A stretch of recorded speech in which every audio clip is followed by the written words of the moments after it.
semuanya.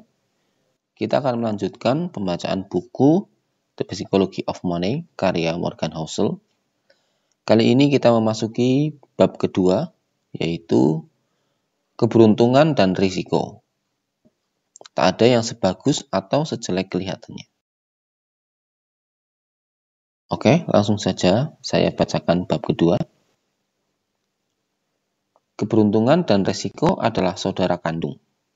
Keduanya adalah realitas bahwa semua hasil dalam hidup dipengaruhi kekuatan-kekuatan selain usaha pribadi. Profesor N.Y.U. Scott Galloway punya gagasan terkait yang sangat penting untuk diingat ketika menilai keberhasilan Anda sendiri dan pihak lain. Tak ada yang sebagus atau sejelek kelihatannya. Bill Gates bersekolah di salah satu di antara segelintir SMA di dunia yang punya komputer.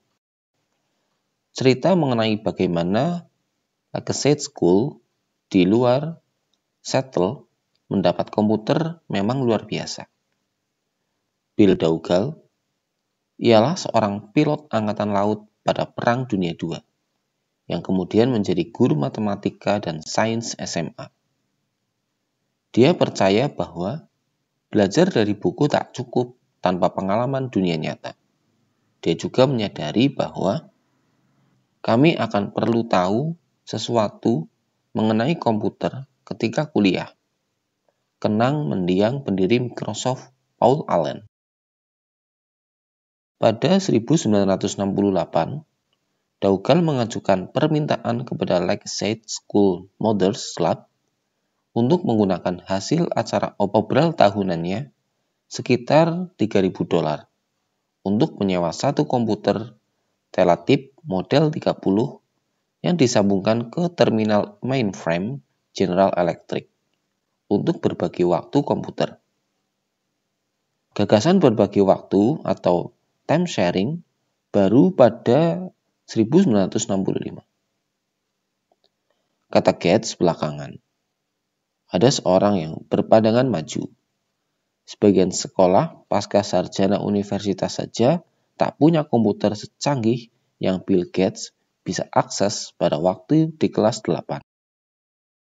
Dan Gates tak bosan-bosan menggunakannya.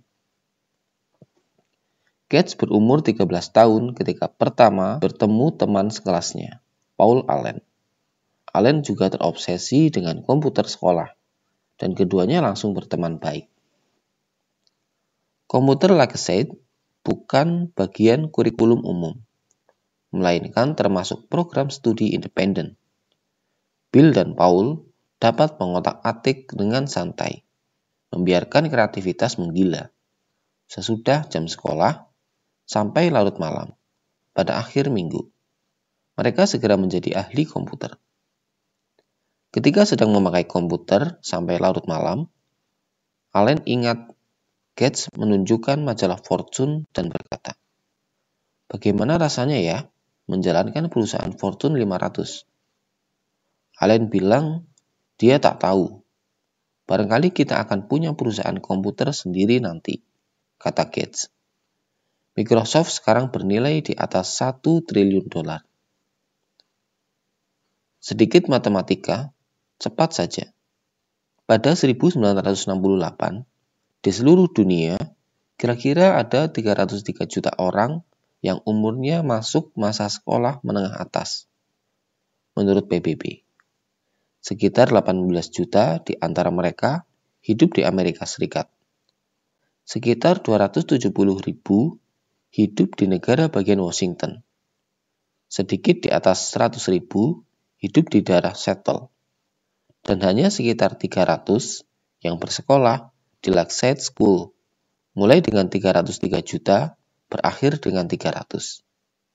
Satu di antara sejuta siswa SMA bersekolah di sekolah yang punya kombinasi uang dan wawasan untuk membeli komputer. Bill Gates kebetulan adalah salah satunya. Gates tak malu mengakuinya. Jika tak ada Lakeside, tak bakal ada Microsoft. Katanya pada para lulusan sekolah itu tahun 2005. Gates sangat cerdas juga pekerja keras. Dan sebagai remaja, dia punya visi tentang komputer yang bahkan sukar dimengerti eksekutif komputer berpengalaman. Dia juga punya keuntungan 1:1 juta karena bersekolah di Lakeset. Sekarang saya akan beritahu Anda mengenai kawan Gates, Ken Evans. Dia mengalami dosis kuat saudara dekatnya keberuntungan. Risiko. Bill Gates dan Paul Allen menjadi nama-nama terkenal berkat keberhasilan Microsoft. Namun, di Lakeset ada anggota ketiga geng anak SMA penyuka komputer. Ken Evans dan Bill Gates menjadi teman baik pada kelas 8. Evans anak terpintar sekelas, menurut Gates. Keduanya sering sekali mengobrol di telepon. Kenang Gates di dokumenter Inside Bill's Brain. Saya masih ingat nomor telepon Ken. Katanya, 5257851. Evans sama ahlinya menggunakan komputer dengan Gates dan Allen. Lakeset pernah kesulitan membuat jadwal kelas secara manual. Kerumitan dalam membuat ratusan anak bisa mengikuti banyak kelas yang dibutuhkan tanpa ada bentrok. Sekolah menugasi Bill dan Ken yang masih anak-anak untuk membuat program komputer guna memecah masalah itu. Programnya bekerja. Tak seperti Paul Allen, Ken punya otak bisnis dan ambisi tanpa batas seperti Bill. Ken selalu bawa tas besar seperti tas pengacara, kenang Gates. Kami dulu selalu merancang apa yang akan kami lakukan 5 atau 6 tahun ke depan. Apa kami akan menjadi CEO? Macam apa dampak yang dapat kami buat? Haruskah kami jadi jenderal, jadi duta besar? Apapun itu, Bill dan Ken tahu mereka akan melakukannya bersama-sama. Sesudah mengenang pertemanannya dengan Ken, Gates merenung. Kami bakal terus bekerja sama. Saya yakin kami bakal kuliah bareng. Ken bisa saja menjadi salah seorang pendiri Microsoft bersama Gates dan Allen. Namun itu tak terjadi. Ken meninggal dalam kecelakaan ketika naik gunung sebelum lulus SMA. Tiap tahun, ada sekitar 3 lusin kematian orang yang naik gunung di Amerika Serikat. Peluang tewas di gunung ketika masih SMA kira-kira 1:1.000.000. Bill Gates mengalami keberuntungan 1:1.000.000 dengan berada di Lakeset. Ken Evans mengalami resiko 1:1.000.000 dengan tidak pernah menyelesaikan apa yang dia dan Gates mau lakukan. Kekuatan yang sama, kadar peluang yang sama, bekerja ke arah yang berlawanan. Keberuntungan dan risiko sama-sama merupakan realitas, bahwa tiap hasil dalam hidup dipengaruhi kekuatan-kekuatan selain upaya individual. Keduanya sangat mirip, sehingga kita tidak bisa percaya salah satunya tanpa juga menghormati yang lain. Keduanya terjadi karena dunia terlalu kompleks untuk memperkenakan 100% perbuatan kita menentukan 100% hasil. Keduanya didorong hal yang sama. Anda satu orang dalam permainan yang melibatkan 7 miliar orang lain dan banyak sekali bagian yang bergerak. Dampak tindakan kebetulan di luar kendali Anda bisa lebih besar daripada tindakan yang Anda sengaja lakukan. Namun keduanya amat sukar diukur dan sukar diterima, sehingga sering diabaikan. Bagi tiap Bill Gates, ada satu Ken Evans yang sama hebat dan gigih, tapi akhirnya mendapat hasil yang berlawanan. Jika Anda menghormati keberuntungan dan risiko selayaknya, Anda menyadari bahwa kalau Anda menilai keberhasilan finansial orang, hasil Anda sendiri atau orang lain, hasilnya tak pernah sebagus atau sejelek kelihatannya. Bertahun-tahun lalu, saya bertanya kepada ahli ekonomi Robert Shiller yang meraih hadiah Nobel Ekonomi.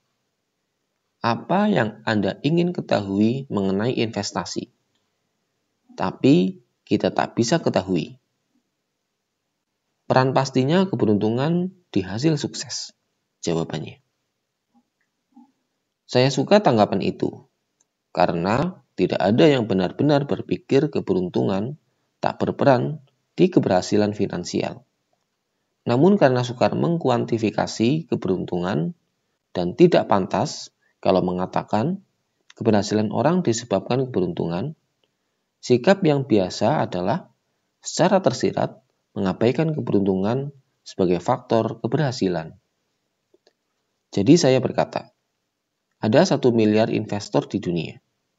Berdasarkan kebetulan belaka, apa Anda bakal memperkirakan 10 di antara mereka menjadi miliarder hanya karena keberuntungan? Anda bakal menjawab, tentu saja. Namun jika saya minta Anda sebut nama-nama para investor itu di depan mereka, Anda mungkin akan tidak berani. Ketika menilai pihak lain, mengaitkan keberhasilan dengan keberuntungan membuat Anda tampak iri dan jahat. Meski kita tahu, kaitan itu ada. Dan ketika menilai diri sendiri, mengaitkan keberhasilan dengan keberuntungan juga bisa terlalu mematahkan semangat. Ahli ekonomi, Bhaskar Mazumdar, telah menunjukkan bahwa pendapatan di antara saudara lebih berkolerasi daripada tinggi atau berat badan.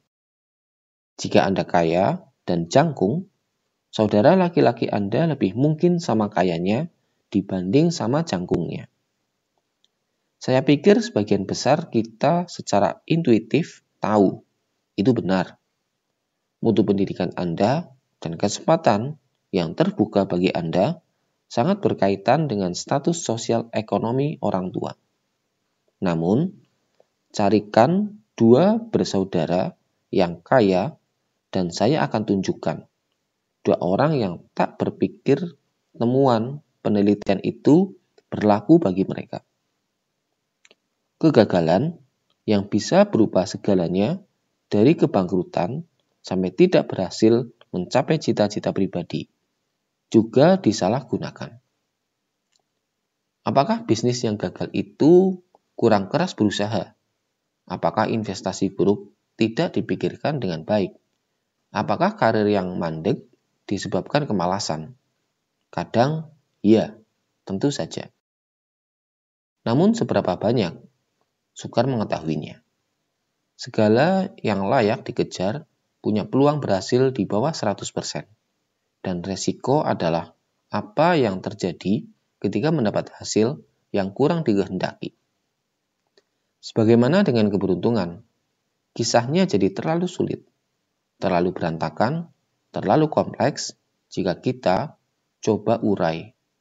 Berapa banyakkah suatu hasil disebabkan keputusan sadar atau resiko? Anggap saya membeli saham, dan 5 tahun kemudian harganya tak naik-naik. Mungkin saya membuat keputusan buruk dengan membelinya. Mungkin juga saya membuat keputusan bagus yang peluang untungnya 80%. Dan saya kebetulan mendapat hasil rugi yang peluangnya 20%. Bagaimana saya tahu yang mana yang terjadi? Apa saya berbuat kesalahan atau saya mengalami kenyataan risiko? Bisa saja mengukur dengan statistik. Apakah beberapa keputusan itu bijak? Namun, di dunia nyata sehari-hari, kita tak melakukan itu. Terlalu sukar.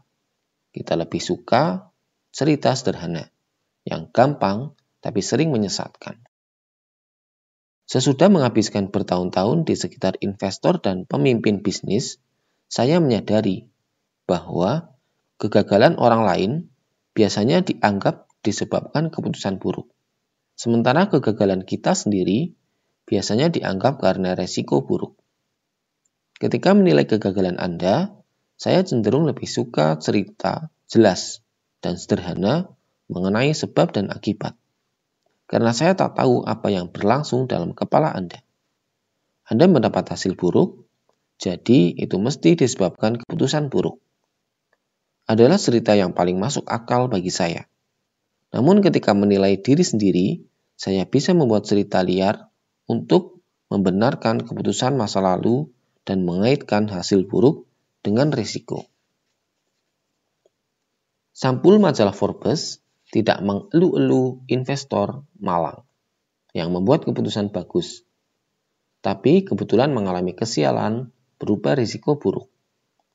Namun, sampul itu jelas mengeluh-elukan investor kaya yang membuat keputusan biasa-biasa saja atau bahkan serampangan, tapi kebetulan beruntung. Keduanya melempar koin yang sama, kebetulan hasilnya beda. Bagian yang berbahaya adalah bahwa kita semua mencoba belajar mengenai apa yang ampuh dan tidak ampuh untuk uang. Strategi investasi apa yang ampuh, apa yang tidak ampuh. Strategi bisnis apa yang ampuh, apa yang tidak ampuh. Bagaimana caranya jadi kaya, bagaimana supaya tidak miskin. Kita cenderung mencari pelajaran dengan mengamati keberhasilan dan kegagalan, lalu berkata, lakukan apa yang dia lakukan, hindari apa yang dia lakukan. Jika kita punya tongkat sihir, kita bakal menemukan seperti apa tepatnya proporsi hasil yang disebabkan tindakan yang bisa diulang, dibanding peran resiko dan keberuntungan acak yang mempengaruhi hasil itu ke segala arah. Namun kita tak punya tongkat sihir. Kita punya otak yang lebih suka jawaban gampang tanpa memperhatikan nuansa. Jadi mengenali ciri-ciri yang harus kita tiru atau hindari bisa sangat sulit. Saya akan cerita seseorang yang lain yang sangat sukses seperti Bill Gates. Tapi kesuksesannya sukar diketahui. Apakah berasal dari keberuntungan atau keahlian? Cornelius Vanderbilt baru menjalin sejumlah kesepakatan bisnis untuk memperbesar kerajaan rel keretanya. Seorang penasehat bisnisnya memberitahu Vanderbilt bahwa tiap transaksi yang dia setujui itu melanggar hukum. Demi Tuhan, John, kata Vanderbilt, kamu tidak menganggap bisa mengelola rel kereta sesuai aturan negara bagian New York kan? Yang pertama saya pikirkan ketika membaca itu adalah sikapnya lah yang menyebabkan dia sangat berhasil. Hukum tidak mendukung rel kereta pada masa hidup Vanderbilt. Jadi, dia bilang, bodoh amat, dan terus maju. Vanderbilt luar biasa sukses. Jadi ada godaan memandang sikapnya yang tak peduli hukum. Terkenal dan vital bagi keberhasilannya. Sebagai kebijaksanaan. Sang visioner nekat tidak bisa dihalangi apapun. Namun, seberapa berbahayakah analisa itu? Tak ada orang waras yang bakal menyarankan kejahatan terang-terangan sebagai ciri kewirausahaan. Bisa dibayangkan cerita Vanderbilt berujung berbeda. Pelanggar hukum yang perusahaan barunya ambruk karena vonis pengadilan. Kita punya masalah di sini. Kita bisa memuji Vanderbilt karena menantang hukum dengan sama bersemangatnya ketika mengkritik Enron karena melakukan hal yang sama. Barangkali salah satu beruntung karena bisa menghindari jerat hukum, sementara yang satunya lagi sial. John D. Rockefeller sama saja. Dia berkali-kali mengakali hukum. Seorang hakim pernah menyebut perusahaan Rockefeller tak lebih baik daripada maling biasa. Namun sering menggambarkan ahli sejarah sebagai pebisnis cerdik. Barangkali memang begitu. Namun, kapan narasi bergeser dari jangan biarkan hukum yang ketinggalan zaman menghalangi inovasi, ke dia berbuat kejahatan. Atau beberapa sedikit pergeseran yang diperlukan supaya cerita berubah dari Rockefeller itu jenius. Coba belajar dari keberhasilannya. Ke Rockefeller itu penjahat. Coba belajar dari kegagalan bisnisnya. Sedikit sekali. Peduli apa aku dengan hukum? Vanderbilt pernah berkata, bukankah aku punya kekuasaan? Dia memang punya, dan itu ampuh. Namun, gampang membayangkan itu sebagai kata-kata terakhir dalam suatu cerita dengan hasil amat berbeda. Garis antara keberhasilan dan serampangan bisa tipis. Ketika kita tak memberi bobot yang layak bagi resiko dan keberuntungan. Keduanya kadang jadi tak terlihat. Benjamin Graham dikenal sebagai salah satu investor terbesar sepanjang masa. Bapak investasi nilai dan salah satu gurunya Warren Buffett. Namun, sebagian besar keberhasilan investasi Benjamin Graham disebabkan kepemilikan atas sejumlah besar saham Geico yang dia akui sendiri melanggar hampir semua aturan diversifikasi yang Graham tulis di buku-bukunya. Di mana garis tipis antara berani dan nekat berada? Saya tak tahu. Graham menulis mengenai keuntungan besar dari Geico. Satu keberuntungan atau satu keputusan sangat cerdas. Bisakah dibedakan? Tidak mudah. Begitu juga kita berpikir bahwa Mark Zuckerberg jenius karena menolak tawaran Yahoo senilai $1 miliar pada 2006 untuk membeli perusahaannya. Dia melihat masa depan dan memilih bertahan. Namun orang mengkritik Yahoo dengan sama gencarnya karena menolak tawaran pembelian dari Microsoft. Orang-orang bodoh itu seharusnya ambil untung selagi bisa. Apa pelajarannya bagi wira swasta di sini? Saya tak tahu, karena resiko dan keberuntungan sangat sukar dipastikan. Ada banyak sekali contohnya. Banyak keuntungan dan kegagalan disebabkan faktor luar. Para manajer paling hebat dan paling payah menggerakkan bawahannya sekeras mungkin. Pembeli adalah raja, dan pembeli tak tahu apa yang dia mau. Sama-sama diterima sebagai kebijaksanaan bisnis. Garis batas antara sangat berani dan sembarangan bisa hanya setebal 1 mm dan baru kelihatan kalau disorot lampu. Resiko dan keberuntungan adalah dua sisi koin yang sama. Itu bukan masalah gampang.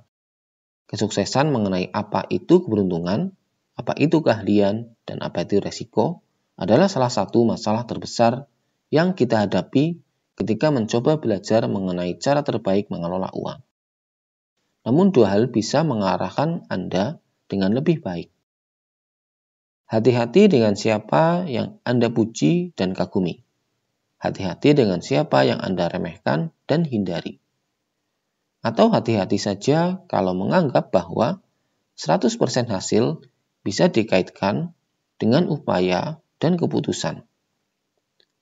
Sesudah putra saya lahir, saya menulis surat untuk dia. Sebagian isinya.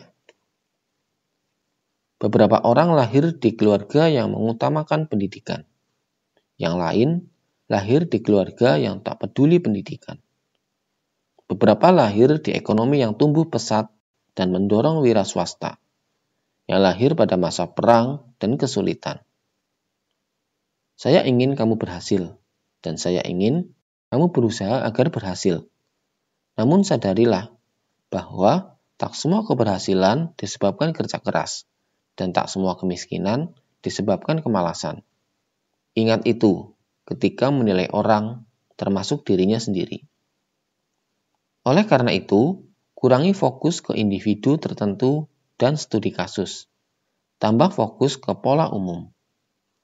Mempelajari orang tertentu bisa berbahaya karena kita cenderung mempelajari contoh ekstrim. Miliarder, CEO, atau kegagalan besar yang mendominasi berita.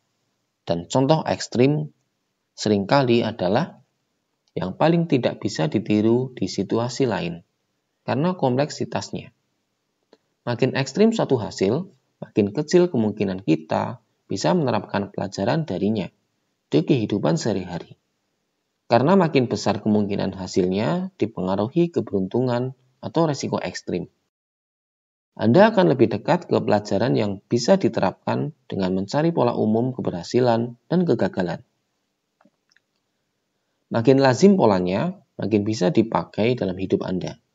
Mencoba meniru keberhasilan investasi Warren Buffett itu sukar, karena hasil Buffett sangat ekstrim, sehingga peran keberuntungan dalam hidupnya mungkin besar, dan keberuntungan bukan sesuatu yang bisa ditiru.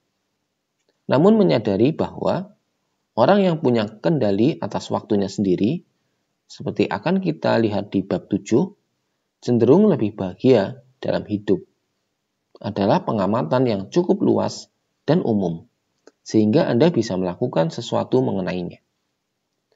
Ahli sejarah favorit saya, Frederick Lewis Allen, menghabiskan karirnya menggambarkan kehidupan rata-rata orang Amerika. Bagaimana mereka hidup, bagaimana mereka berubah, apa pekerjaan mereka, apa makan malam mereka, dan lain-lain. Ada lebih banyak pelajaran relevan yang didapat dari jenis pengamatan luas itu daripada pelajaran hal-hal ekstrim yang cenderung mendominasi berita. Bill Gates pernah berkata, "Keberhasilan adalah guru yang payah, membuat orang pandai berpikir dia tidak bisa kalah." Ketika keadaan sedang sangat bagus, sadari bahwa itu tak sebagus yang Anda pikirkan. Anda tidak terkalahkan, dan jika Anda mengakui bahwa keberuntungan memberikan keberhasilan kepada Anda, maka Anda harus percaya saudaranya keberuntungan, resiko, yang bisa memutarbalikkan cerita Anda dengan sama cepatnya. Namun itu juga berlaku ke arah sebaliknya. Kegagalan bisa menjadi guru yang payah, karena membuat orang pandai berpikir keputusannya buruk. Padahal kadang mereka sekedar sial. Trik menghadapi kegagalan adalah menata kehidupan finansial sedemikian rupa sehingga satu investasi buruk di sini, satu kegagalan mencapai tujuan finansial di sana, tak membuat Anda habis, dan Anda masih bisa terus bermain sampai beruntung. Namun yang lebih penting adalah bahwa sebagaimana kita mengakui peran keberuntungan dalam keberhasilan, peran resiko berarti kita harus memaafkan diri dan memberi ruang untuk pengertian ketika menilai kegagalan. Tak ada yang sebagus atau sejelek kelihatannya. Sekarang, mari lihat cerita dua orang yang mengadu nasib. Demikian pembacaan bab kedua, dan selanjutnya saya akan membacakan bab ketiga yang akan saya bacakan di video berikutnya. Terima kasih teman-teman semuanya yang telah mendukung channel ini, yang telah like, subscribe, dan komen, atau juga yang telah merekomendasikan salah satu buku. Dan jangan lupa dukung terus channel ini, silakan share jika channel ini bermanfaat. Terima kasih, kita akan melanjutkan di video berikutnya.